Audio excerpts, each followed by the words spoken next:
একটু খেয়াল করবেন, ইন্না মাআল উসরি ইউসরা, ইন্না মাআল উসরি ইউসরা, দুইটা আয়াতের শুরুতে একটা হরফ আছে, এটা হচ্ছে ইন্না। সবার থেকে জানতে চাই এই হরফটার নাম কি? এই যে আমার কওমি ছাত্র ভাইরা যারা আছেন, they know this very well, তারা আমার চাইতে আরো ভালো জানে। এটা হচ্ছে হুরুফে মুশাব্বাহা বিল ফিআল। যখন ইন্না কোনো বাক্যের শুরুতে আসে, বাক্যের মাঝে যেই সন্দেহ থাকে সেই সন্দেহ সব দূর করে দেয়। অনেক যুবক মনে মনে ভাবে যে বয়স তো 25 হয়ে গেল, বিয়ে কি শালা হবেই না আমার, আহা। হ্যাঁ, এরকম আছে, বিয়ে কি হবেই না, আহা, আমি কি আজীবন সিঙ্গেল মরবো। এটা আমিও ভাবতাম। তো আল্লাহ বলছে, বান্দা যতই টেনশন করিস না, ফাইন্না মাআল উসরি ইউসরা, নিশ্চিত তোর সমস্ত হতাশা দূর করবে একজন, তিনি কে? ফাইন্না, নিশ্চিত কষ্ট দূর হবে। 4 নাম্বার ব্যাখ্যা, শেষ ব্যাখ্যা আমার, আল্লাহ রাব্বুল আলামিন বলছে ফাইন্না মাআল উসরি ইউসরা। এখানে তরজমা হবে কষ্টের সাথেই আছে সুখ। আমরা তরজমা মাঝে মাঝে করি কষ্টের পরেই সুখ, এটা ভুল তরজমা। এই তর্জমা করা যাবে না। কারণ কি? খেয়াল করেন, যদি কষ্টের পরেই সুখ তর্জমা হতো তাহলে আল্লাহ বলতেন ফাইন্না বাদাল উসরি ইউসরা। কিন্তু কষ্টের পরেই সুখ নয়, কষ্টের সাথেই স্বস্তি। আল্লাহ বলছে ফাইন্না মাল উসরি ইউসরা। এর ব্যাখ্যায় একটা ঘটনা বলতে চাই আমি আমার জীবন থেকে। বলা যাবে নাকি যাবে না? আপনারা আমাকে ফেসবুকে আগে দেখেছেন নাকি কখনো? মানে আপনার সব আমাকে চেনেন নাকি? আমার যে একবার গাড়ি অ্যাক্সিডেন্ট হয়েছিল, এটা কি আপনারা দেখছেন কেউ? আচ্ছা, মাশাআল্লাহ, হাত নামান। এটা 2024 সালের জানুয়ারি মাসের কথা। আমার প্রোগ্রাম ছিল, এটা আমি বানায়ও বলছি না, টাইম পাস করার জন্য বলছি না, আমি জাস্ট বোঝাবো কষ্ট আছে যেখানে স্বস্তিও আছে। আরে ডায়লগটা দেন না, কষ্ট আছে যেখানে স্বস্তি আছে। আমি প্রোগ্রাম করে কুমিল্লার দিকে আসছি, চাঁদপুরে আমার প্রোগ্রাম ছিল। গাড়িটা যমুনা ফিউচার পার্কের পাশে যে ব্র্যান্ড নিউ শোরুমগুলো আছে না, ওই পাশে ডান দিকে ঢুকে যে গাড়িটা কিনেছি জানুয়ারি মাসের 1 তারিখে। তো কিনেছি, আসলে দামি গাড়ি, মোটামুটি অনেক দাম ছিল ওই সময়। মার্কেট প্রাইস মেবি 55 লাখ ছিল। এটা শো অফ না, আপনি একটু পরে বুঝবেন যে আমি আসলে কি বলতে চাই আপনাকে। তো গাড়িটা কিনে খুব শখের গাড়ি, মাশাআল্লাহ, খুবই সার্ভিস ভালো অ্যান্ড লুকিং জাস্ট ওয়াও, দেখতেও সুন্দর। তো চাঁদপুর থেকে আমার প্রোগ্রাম, আমি আসবো কুমিল্লাতে, এসে ঘুমাবো। তো দেখবেন যে গ্রামের যে রাস্তাগুলো হয় ট্রিং বিরিং রাস্তা, একবার ডানে গিয়ে আবার বামে গিয়ে আবার ডানে। তা আমার ড্রাইভার সাহেবের এমন আবেগ কাজ করেছে, গ্রামের রাস্তায় গাড়ি তুলেছে 80-তে। তো আবেগের জন্য কি হয়েছে, রাস্তা ভেজা, বৃষ্টি হয়েছে। তো দেখেন, look at my right hand, ডান হাত দেখেন, গাড়ি যাচ্ছে এমনে সোজা, বোঝা যায়? ও ভাই কতক্ষণ বোঝা যায়? সোজা যাচ্ছে গাড়ি, তো রাইটে টার্ন নেওয়া লাগবে, অর্থাৎ ডান দিকে যাওয়া লাগবে। গাড়ি কিন্তু আছে 80-তে, আর রাস্তা পুরোটা ভিজা আর কাদা। তো আমার ড্রাইভার সাহেবের ওই যে আবেগ কাজ করেছে, বিবেক কাজ করে নাই।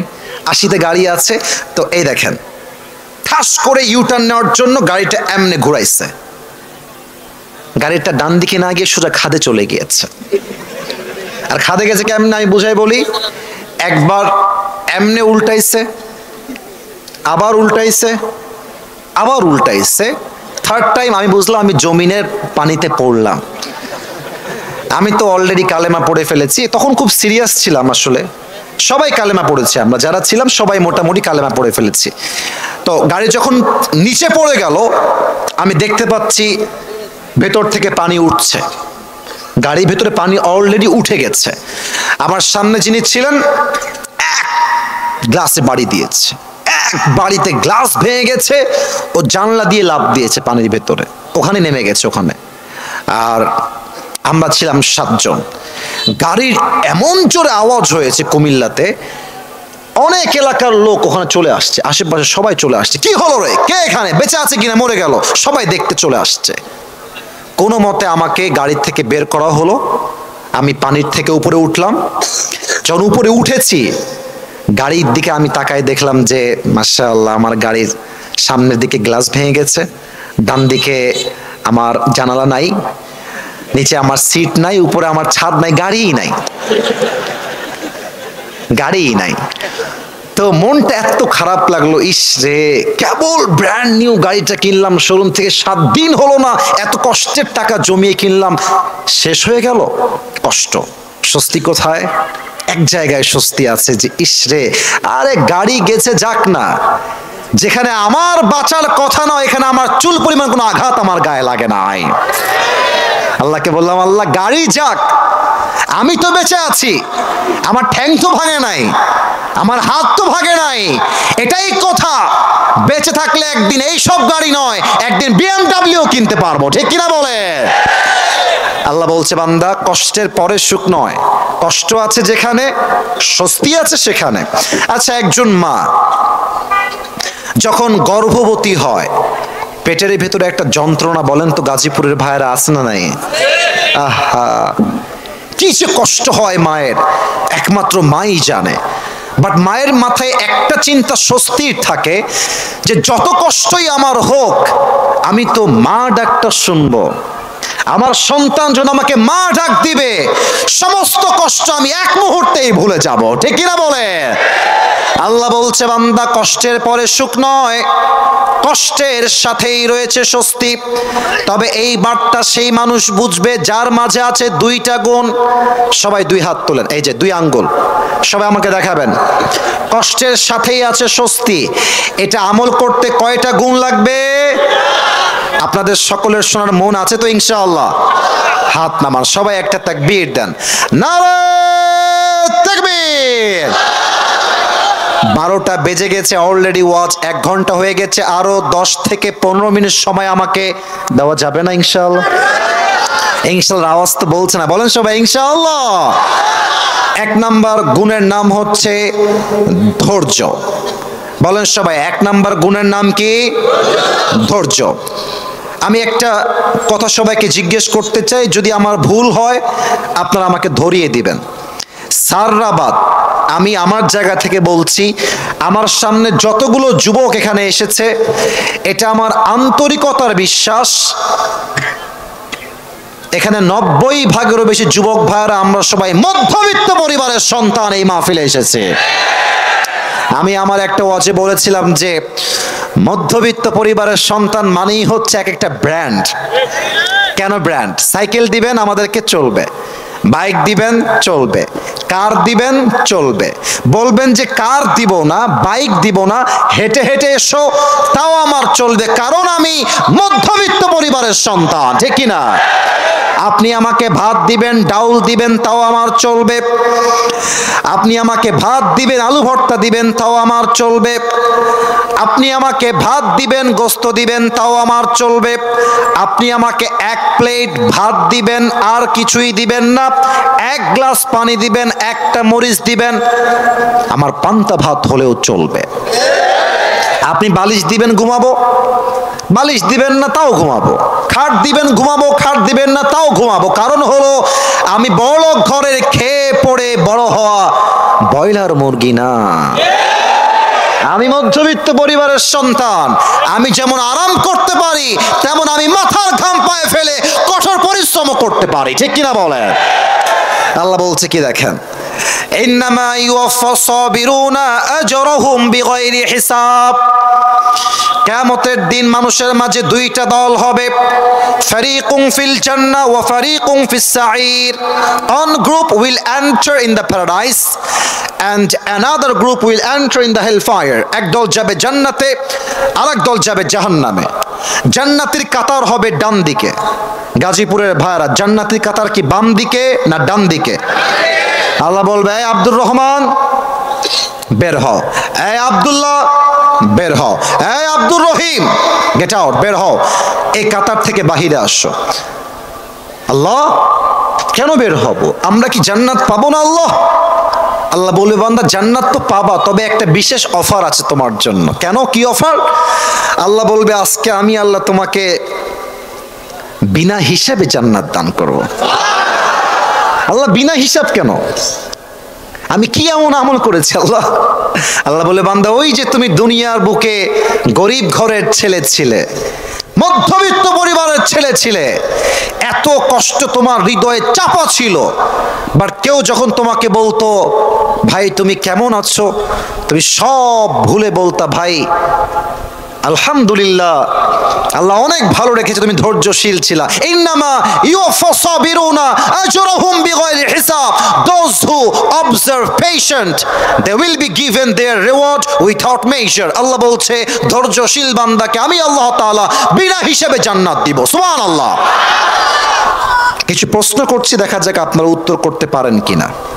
বলেন তো আমার গাজীপুরের ভাইরা, নবীজির একমাত্র কলিজার টুকরা মেয়ে যার দ্বারা নবীজির বংশ বিস্তার হয়েছে, তার স্বামীর নাম হচ্ছে আলী, তার সন্তানের নাম হচ্ছে হাসান এবং হুসাইন রাদিয়াল্লাহু তাআলা আনহুমা। সে নারীর নাম কি ছিল? এত আস্তে বলবেন এটা এক্সপেক্ট করি নাই। বলেন সবাই, নাম কি ছিল? রাদিয়াল্লাহু তাআলা আনহা। এই একটা ঘটনা বলবো, আমি যেন কোনো চোখ ডান বাম দেখতে না পাই। লুক অ্যাট মাই ফেস, আমার চেহারার দিকে তাকায় থাকেন। একদিন ফাতেমা রাদিয়াল্লাহু তাআলা আনহার ঘরে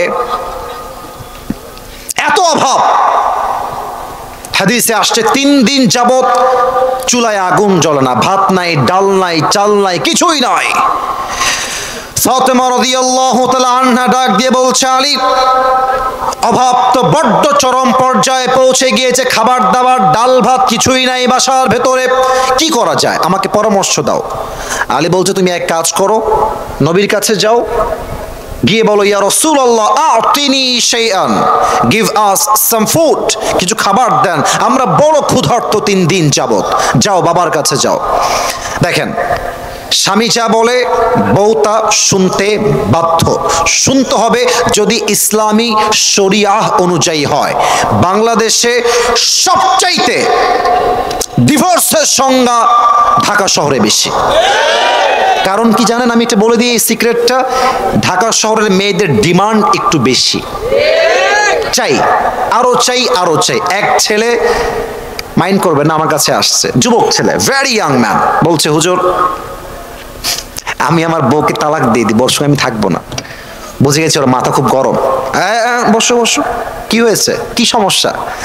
বলছে যে হুজুর আমার বউয়ের চাহিদার কোনো শেষ নাই, খালি চাই, একটা এনে দেই আর একটা চাই, ওইটা দেই আর একটা চাই। প্রিয় ভাইয়ারা, বিয়ে হচ্ছে দিল্লি কা লাড্ডু, খাওগে তো ভি পছতাওগে, নেই খাওগে তো ভি পছতাওগে।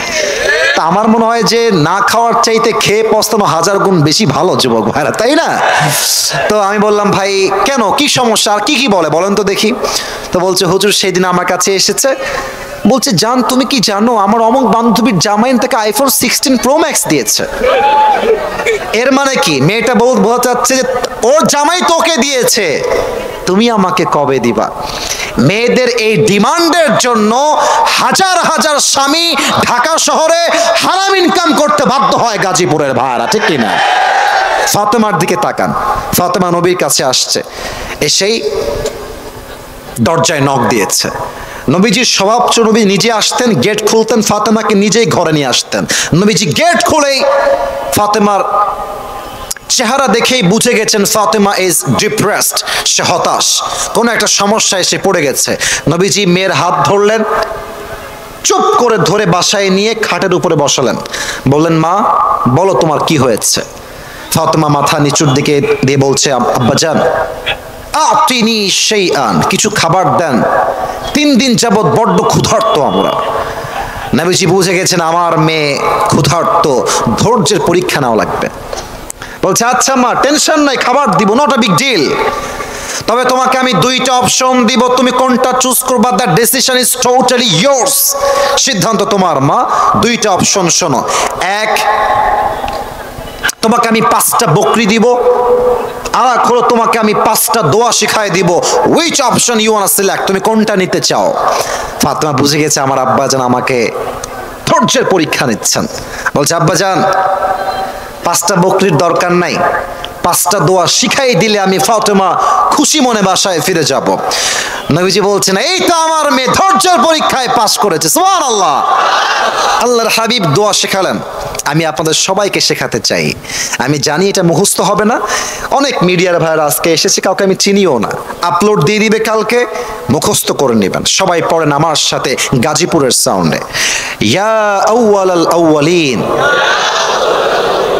আপনারা খুবই সুন্দর সাউন্ডে কথা বলেন, মাশাআল্লাহ। ভাইয়েরা আপনারাও বলবেন, ইয়া আউয়ালাল আউয়ালিন, ইয়া আখিরাল আখিরিন, ইয়া যাল কুওয়াতিল মাতিন, ইয়া রাহিমাল মাসাকিন, ইয়া আরহামার রাহিমিন। শেষ শব্দের দোয়া অনেক সহজ, সো আমি সবার থেকে লাউডলি শুনতে চাই, ইয়া আরহামার রাহিমিন। যাও ফাতেমা, গিয়ে এই আমলটা করার চেষ্টা করো। ফাতেমা বাসায় ফিরে আসছে, তো আলী গেটের কাছে দাঁড়িয়ে আছে যে ফাতেমা আসবে, হাতে কিছু খাবার থাকবে, আমি নিব, ফাতেমাও খাবে, আমিও খাবো। আলী রাদিয়াল্লাহু তাআলা আনহু দূর থেকে দেখছেন ফাতেমা ফিরে আসছে, বাট ফাতেমার দুই হাতে কিছুই নাই, দুই হাত ফাঁকা। আলী বলছে, ইয়া ফাতেমা আইনা তাম, ওয়্যার ইজ দ্য ফুড, খাবার কোথায়, তোমার হাত তো খালি। ফাতেমা বলছে, আলী যাহাবতু লিদ দুনিয়া ওয়া জিতু বিল আখিরা, যাহাবতু লিদ দুনিয়া ওয়া জিতু বিল আখিরা।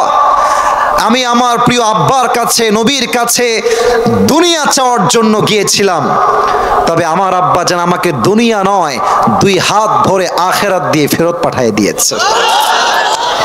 আলী বলছে, হবে না, পেটের যন্ত্রণা আর সহ্য হচ্ছে না, এবার আমি যাব। ও আব্বা জানেরা, জামাই আসছে শ্বশুরের কাছে, it's a matter of Prestige issue. জামাই এসছে, এসে বলছে, আসসালামু আলাইকা ইয়া রাহমাতাল লিল আলামিন, হে নবী আপনাকে সালাম। নবী তো বুঝে গেছে যে আলী কেন এসেছে। জামাই বসো, কি দিব বলো, কি চাই? বলছে, নবী হে 3 দিন যাবত বড্ড অভাব, যদি কিছু খাবার দিতেন বড্ড মেহেরবানি হতো আপনার ব্যাপারে।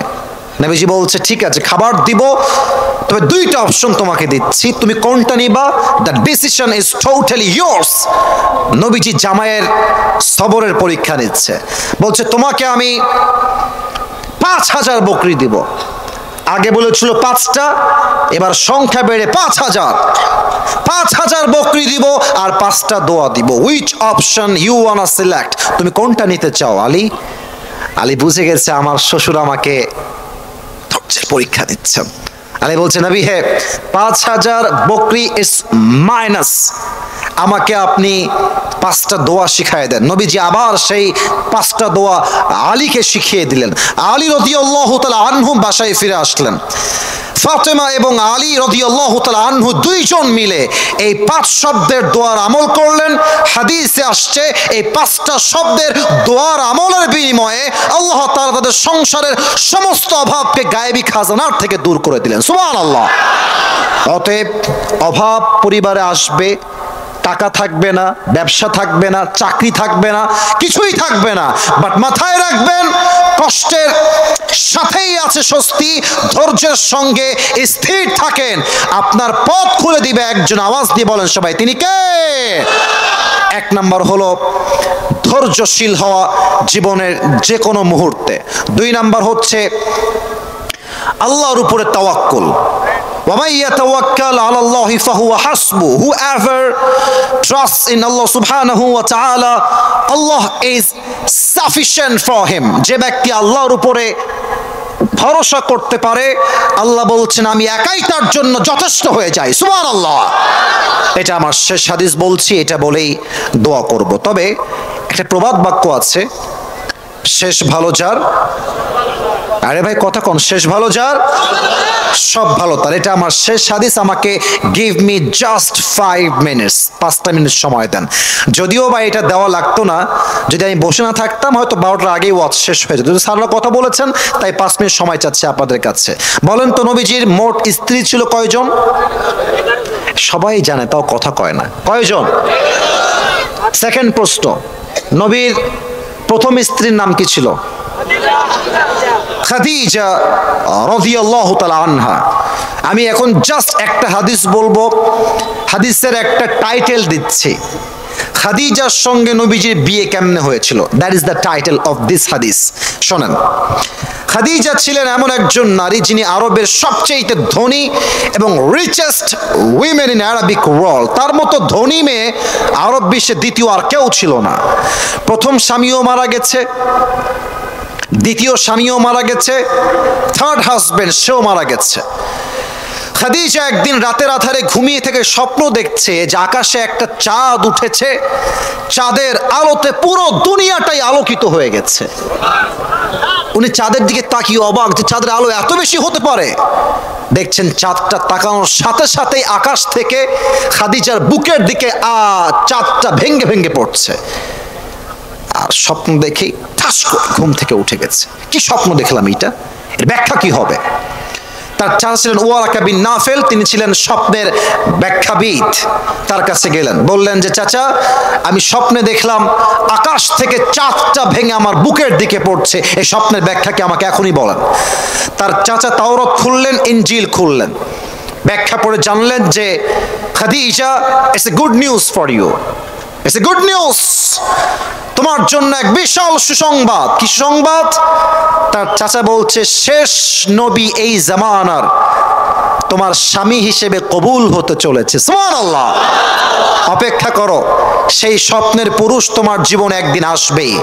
একদিনের ঘটনা, নবীজি ব্যবসার জন্য খাদিজার বাসায় আসলেন, এটা আমরা সবাই জানি।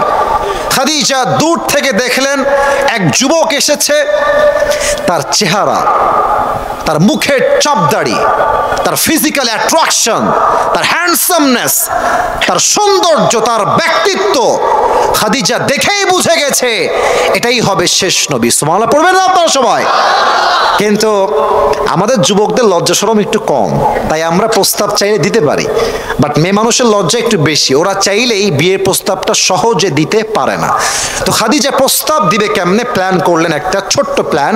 ওনার একজন দাসী ছিলেন, তাকে ডাকলেন, ডেকে বললেন এই নেন হাদিয়া, অনেক হাদিয়া, একটা কাজ করে দিবেন, এই যুবককে আমার পক্ষ থেকে বিয়ের প্রস্তাব দিবেন।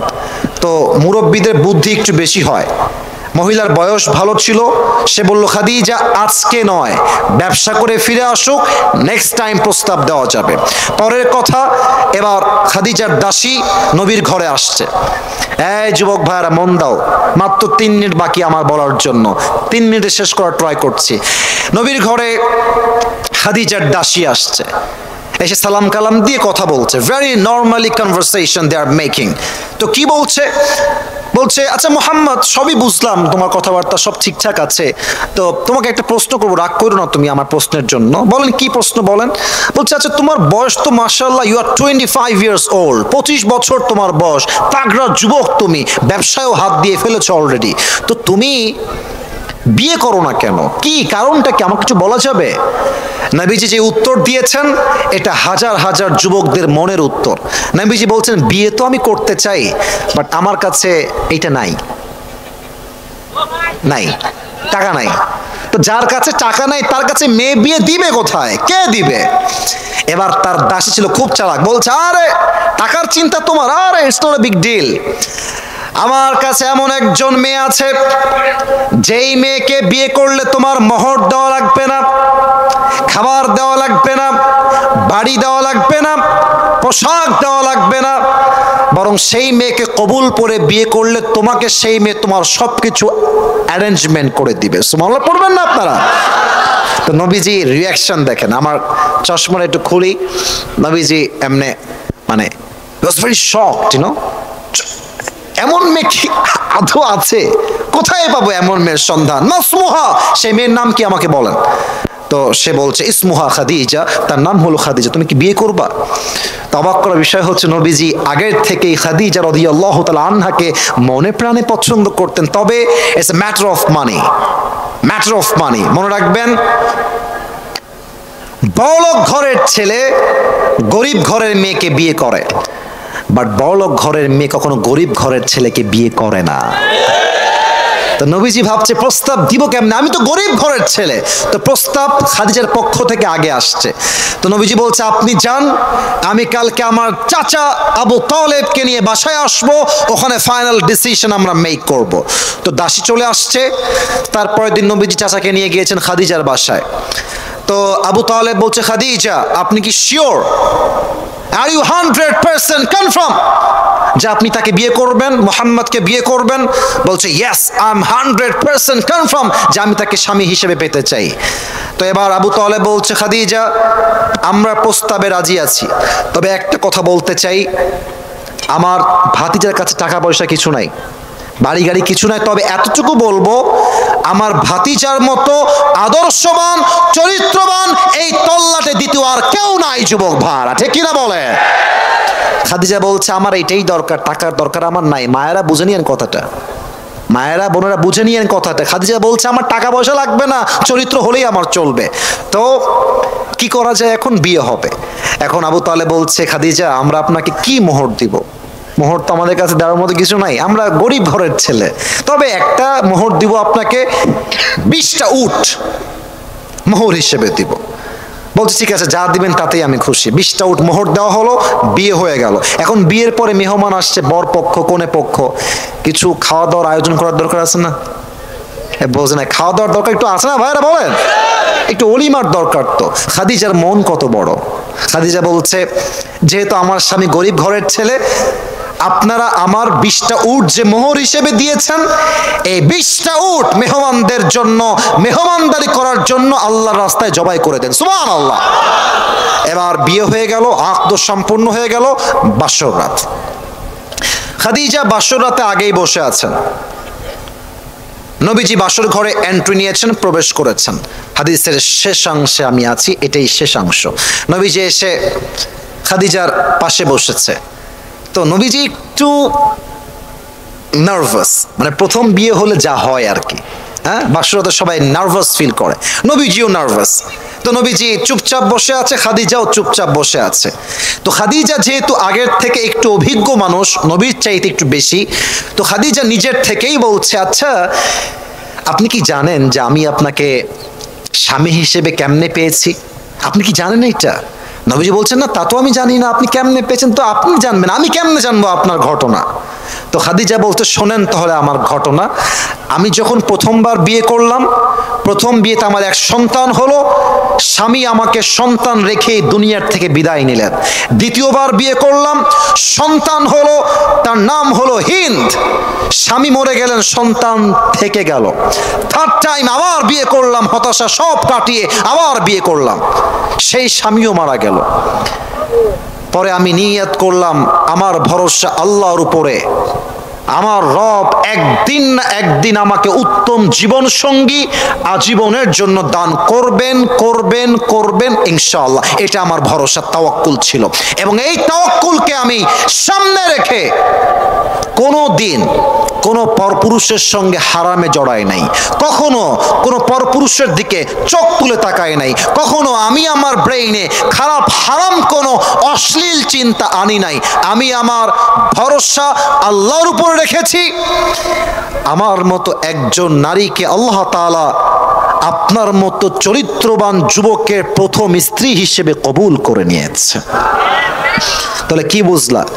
তোমার জীবনে আজকে বউ নাই, তুমি আমার বিয়ে হবে না, আব্বা আমি মরে যাবো, আমার বিয়ে নাই, বউ নাই, কিছু নাই, না, অপেক্ষা করো, ধৈর্য ধারণ করো, নিজেকে বাঁচাও। তোমার চরিত্র ভালো হলে তোমাকে আল্লাহ উত্তম চরিত্রে মেয়ে দান করবেই করবে ইনশাআল্লাহ, ঠিক কিনা বলো? অতএব যত কষ্টই আসুক, দুইটা বিষয়ে মাথা রেখে চলবেন। এক হলো ধৈর্য, দুই হচ্ছে তাওয়াক্কুল। ধৈর্য মানে কি? একদিন না একদিন ভালো ফলাফল আসবে। তাওয়াক্কুল মানে কি? আমার বিশ্বাস আমার রব আমাকে কখনো ঠকাইতে পারে না। সবাই এই দুইটা গুণ রাখতে রাজি আছেন তো ইনশাআল্লাহ? দুইটা হাত তোলেন সবাই, এবার সবাই দুইটা হাত তোলেন। গাজীপুরের মানুষ কেউ হাত নামাবেন না আমি না বলা পর্যন্ত। আপনারা প্রমাণ করেছেন যে আসলেই আপনারা মাশাআল্লাহ ভদ্র ঘরের সন্তান। দোয়া আমার দায়িত্বে নেই, দোয়া আরেকজন করবেন। দোয়ার সময় চুপচাপ থাকবেন। আমি আগে একটা ওয়াদা করা নেই, বলেন সবাই হুজুর। এটা গাজীপুরের সাউন্ড হয় নাই, বলেন সবাই হুজুর। আমরা জোরে কর, আমরা সবাই ওয়াদা করলাম আজ দোয়া না করে আমরা কেউ বাসায় ফিরে এই যে এবার আমার হাত দেখেন, যাব না। এই জোরে করুন, যাব না। বলেন সবাই হাত তুলে ইনশাআল্লাহ। হাত নামান। এবার যদি কেউ দোয়ার মাঝে উঠে যায়, আল্লাহর হাবিব বলেছেন লা ঈমান আলা লিমাল্লা আমান আলা, যার ইমানের ঠিক নাই তার কথা ঠিক নাই, ঠিক কিনা বলে? যারা ওয়াদা দিয়েছেন কেউ যদি ডান বাম হয়ে যায় আমাকে ডাক দিবেন। দুই একটা প্রশ্ন আসছে, উত্তর না দেওয়াটাই উত্তম হবে, এর কারণ রাত অলরেডি অনেক গভীর হয়ে গেছে। হুজুর দোয়া করবেন, দোয়ার পরে আমরা একসঙ্গে বাসায় যাব। রাজি আছেন তো সবাই ইনশাআল্লাহ? একটু হ্যান্ড মাইকটা হুজুরকে দিলে হুজুরের সুবিধা হবে। ভেরি ফাস্ট, দ্রুত। আলহামদুলিল্লাহ, এই পর্যায়ে আমাদের মাঝে দোয়া পরিচালনা